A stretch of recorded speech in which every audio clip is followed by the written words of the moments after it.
তাহলে আমরা গত ক্লাসে কিছু নিয়ম শিখেছিলাম, তাই তো? ডাব্লিউএস কোশ্চেনে কিছু নিয়ম আমরা শিখেছিলাম। সেই নিয়মগুলো থেকে আজকে আছে প্রবলেম সলভিং, কিভাবে আমরা করতে পারি।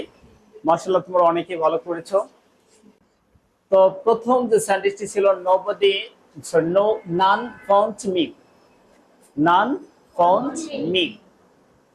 আমরা প্রথমে এটা দেখি আসলে নিয়মটার মধ্যে কি ছিল। আচ্ছা, বোরহান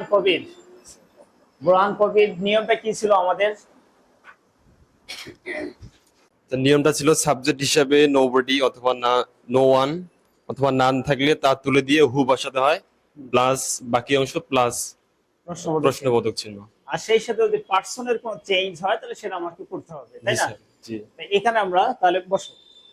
সো আমরা এখানকার সলিউশনটা চলে আসি। আমরা এই হিসাবে এটা উঠাই দিলাম, উঠাই দিয়ে কি বসাবো? হু বসাবো। হু বসাবো। হু বসাইলাম। হু বসানোর পর এবার কি কোনো সাহায্যের দরকার আছে আমার? না স্যার। না, কোনো সাহায্য লাগবে না। যদি প্রশ্নের সাহায্য থাকে তাহলে সেটা বলবে, না থাকলে যা আছে তাই বলবে। অর্থাৎ ভার্বের কোনো চেঞ্জ এখানে হবে না। সো হু, তারপর তাহলে ফোনটা কিন্তু এখানে ভার্ব। মোবাইল ফোন যদি বলি বা ফোন বলি, এখানে ফোন শব্দটাই ভার্ব হিসেবে বসে গেছে, পাস্ট আছে, পাস্টেই বসছে। এবারে দেখেন এই যে মি যে আছে, মিটা বসতে পারবে না। মি থাকলে কি হবে? মি থাকলে ইউ হবে। তাহলে এখানে আমরা হয়তো অনেকে ভুল করে থাকি। মাশাআল্লাহ, তোমরাও হয়তো বা ভুল করেছো অনেকে। খাতা যদি আমি দেখি, তোমাদের চেক করি, তাহলে হয়তো বা কারো কারো ভুল থাকতে পারে। ইতিমধ্যে হয়তো কেউ সংশোধন করেও নিয়েছেন, মাশাআল্লাহ, ধন্যবাদ। তাহলে বোরহান কবির আমরা বুঝতে পারছি প্রথমটা। তাহলে দ্বিতীয়টা আমি এখন শুনতে যাচ্ছি হচ্ছে একজন মেয়ে মানুষের কাছ থেকে। দ্বিতীয় নাম্বারের নিয়মটা কি ছিল আমাদের? সাবজেক্ট হিসেবে everybody, everyone, somebody, someone, anybody, anyone, all থাকলে তা তুলে দিয়ে হু বসবে, প্লাস সাহায্যকারী ভার্ব। জি। আর যদি সাহায্যকারী সাবজেক্ট বলে না থাকে সাবজেক্ট, যদি না থাকে তাহলে তাহলে verb do does did did বসবে। বসাবো। তারপর কি বসাবো?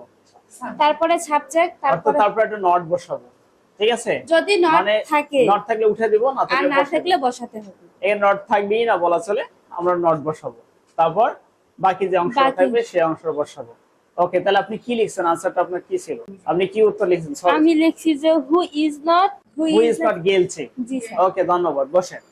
রাইট, তাহলে আমরা দ্বিতীয় নম্বর নিয়মটাই ছিলাম সাবজেক্ট হিসেবে everybody, everyone, somebody, someone, anybody, anyone, all থাকলে আমরা সেটা উঠাই দেব। উঠাই দিয়ে এখানেও কি বসাবো? হু বসাবো। তো এখানে সাবজেক্টের দরকার নাই, কারণ সাবজেক্ট উঠেই গেছে আমার, আর সাবজেক্ট থাকবেও না। এরপর কি আছে? ইজ আছে, আমরা ইজ বসাবো। তারপর নট নাই, নট বসা দিব। তারপরের ওয়ার্ডটা ছিল গিলটি। গিলটি মানে কি জানো? গিলটি মানে অপরাধী। রাইট, তাহলে আমরা 2 নম্বরটা বুঝলাম। 2 নম্বর অর্থাৎ 1 নম্বর এবং 2 নম্বরের বাকিগুলো দেয়া আছে, সবগুলো হচ্ছে এই দুটো নিয়ম থেকে দেয়া আছে।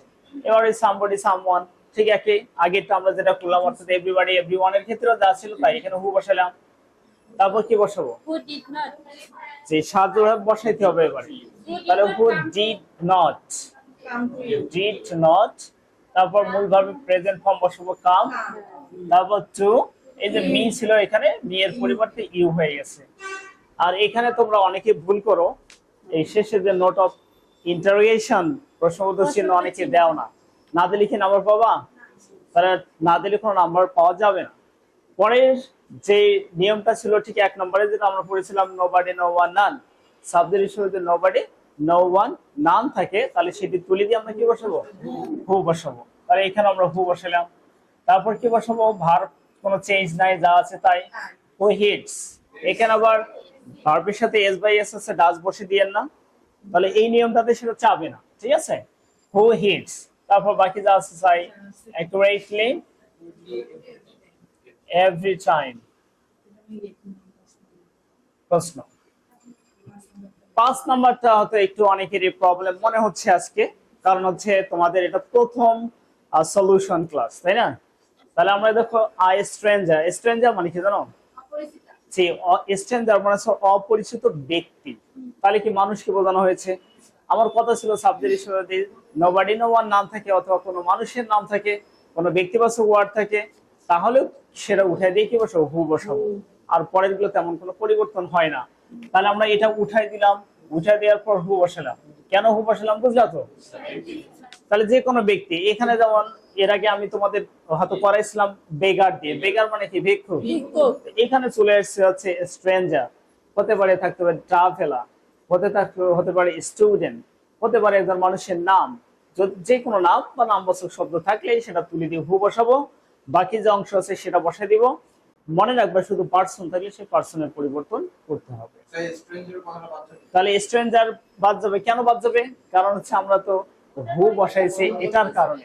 বলা ছিল যার জন্য ডাব্লিউএস কোশ্চেন গঠন করতে হয় সেই ওয়ার্ডটি সেন্টেন্স থেকে তুলে দিতে হয়, কি তাই ছিল না? জি স্যার। তাহলে এই ওয়ার্ডের জন্য আমরা ডাব্লিউএস করলাম, এই ওয়ার্ডটা থাকবে না, রাইট? তারপর কি বসাবো? এখানে কি ডুডাল ডিড বসার কথা আছে? না। Who knocked at the door?